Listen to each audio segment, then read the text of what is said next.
IAS अधिकारी बनना किसी भी बड़े सपने के बराबर होता है। विभिन्न अधिकारों और तमाम शक्तियों के भी आज हम आपको इस वीडियो के जरिए बताएंगे।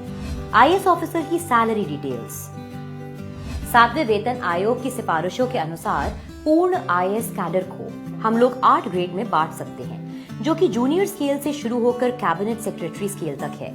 हर ग्रेड के लिए बेसिक पे तथा ग्रेड पे अलग होती है।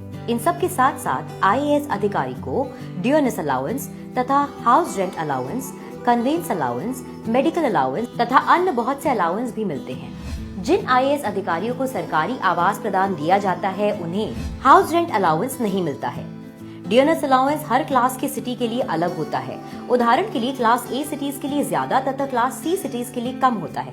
आमतौर पर house rent allowance basic salary से 8 से 24% तक होता है। डियरनेस अलाउंस तो बेसिक सैलरी का 107% तक हो चुका है तथा समय समय पर केंद्र सरकार इसे महंगाई के अनुसार बदलती रहती है। 7वें वेतन आयोग की सिफारिशों के बाद आइए अब आपको देते हैं एक आईएएस अधिकारी की सैलरी के बारे में विस्तृत जानकारी।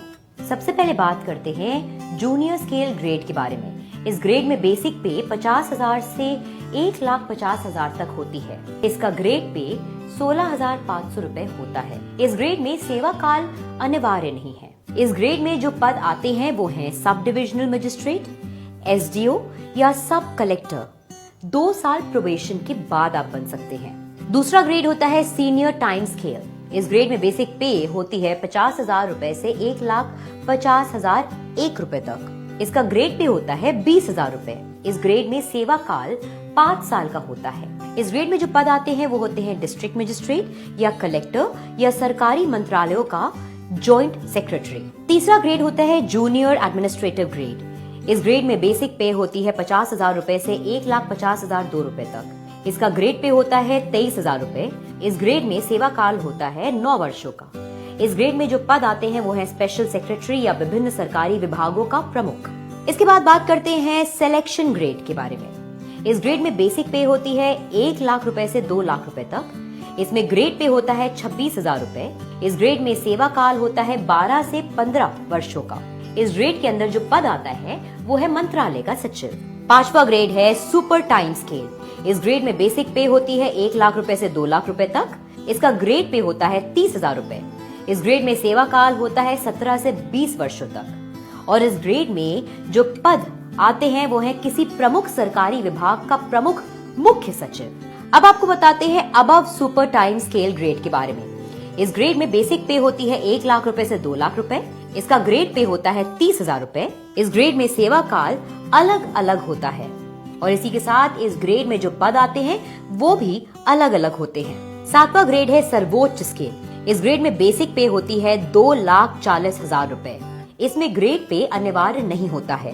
इस ग्रेड में सेवा काल अलग अलग होता है और इसके साथ ही इस ग्रेड में जो पद आते हैं वो है राज्य के प्रमुख सचिव, भारत सरकार के विभिन्न मंत्रालयों का केंद्रीय सचिव। और आखिर में बात करते हैं कैबिनेट सेक्रेटरी ग्रेड के बारे में। इस ग्रेड में बेसिक पे होती है 2,70,000 रुपए।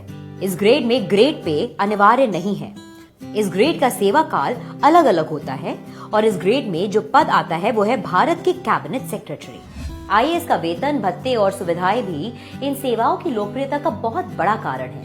सिविल सेवा का समाज में महत्व सबसे ज्यादा है, इसलिए भी आईएएस अधिकारियों को ये सभी सुविधाएं दी जाती हैं। देश की सेवा से प्राप्त होने वाली संतुष्टि एवं गर्व के अलावा भी आईएएस अधिकारी भत्तों और अन्य ऐसी सुविधाओं को प्राप्त करते हैं जिनके बारे में निजी कंपनी के चीफ एग्जीक्यूटिव ऑफिसर्स भी उम्मीद नहीं कर सकते हैं।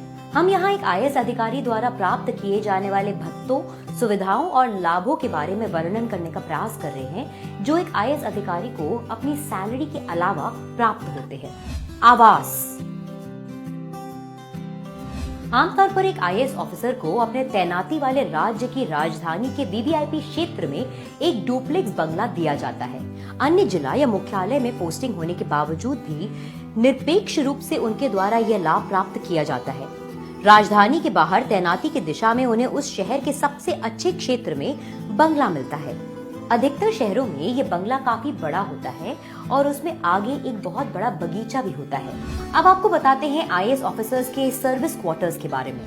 राज्य के बहुत से आईएएस अधिकारियों को तहसील एवं राज्य मुख्यालयों का दौरा करना पड़ता है। इन दौरों के दौरान आईएएस अधिकारी स्टेट गेस्ट में रुकते हैं तथा कई बार तो सर्विस क्वार्टर भी आवंटित कर दिए जाते हैं ताकि आईएएस अधिकारियों को ज्यादा तकलीफ न हो। इन गेस्ट हाउसेज में रसोई की व्यवस्था होती है तथा अधिकारी अपनी पसंद का भोजन बनवा सकते हैं। आइए अब आपको बताते हैं कि एक आईएएस अधिकारी को किस प्रकार का परिवहन मिलता है।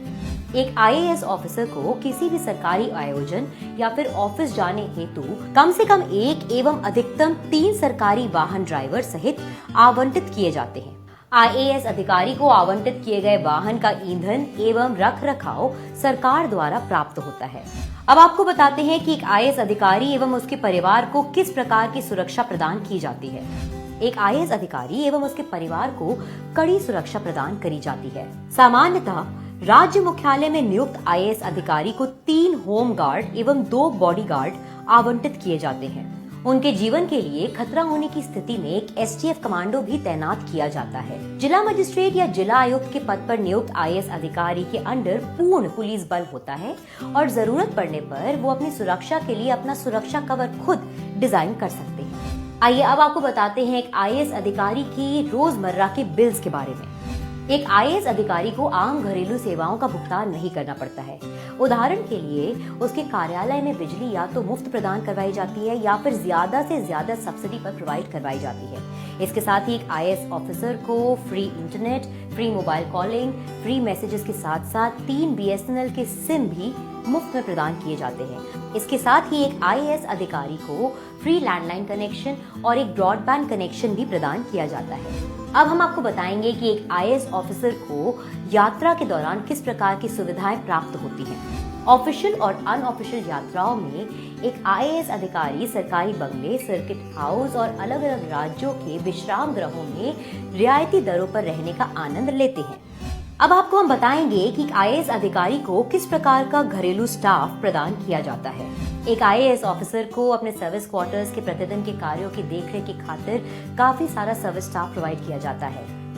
इस सर्विस स्टाफ के अंदर 2 नौकर, 2 कुक, 1 माली और अन्य हेल्प भी हो सकते हैं। एक अन्य सुविधा जो एक आईएएस ऑफिसर उठा सकता है वो है 2 से 4 वर्षों तक का अध्ययन अवकाश। इसके अंतर्गत एक आईएएस ऑफिसर एक प्रतिष्ठित विदेशी विश्वविद्यालय में 4 वर्ष तक का अवकाश अध्ययन के लिए ले सकता है।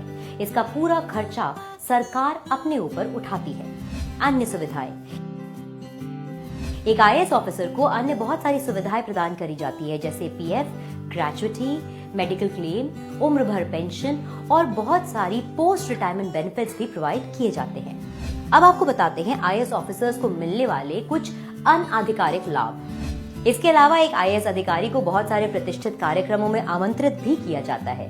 अगर आपको ये वीडियो अच्छा लगा हो तो इसे लाइक और शेयर जरूर करें।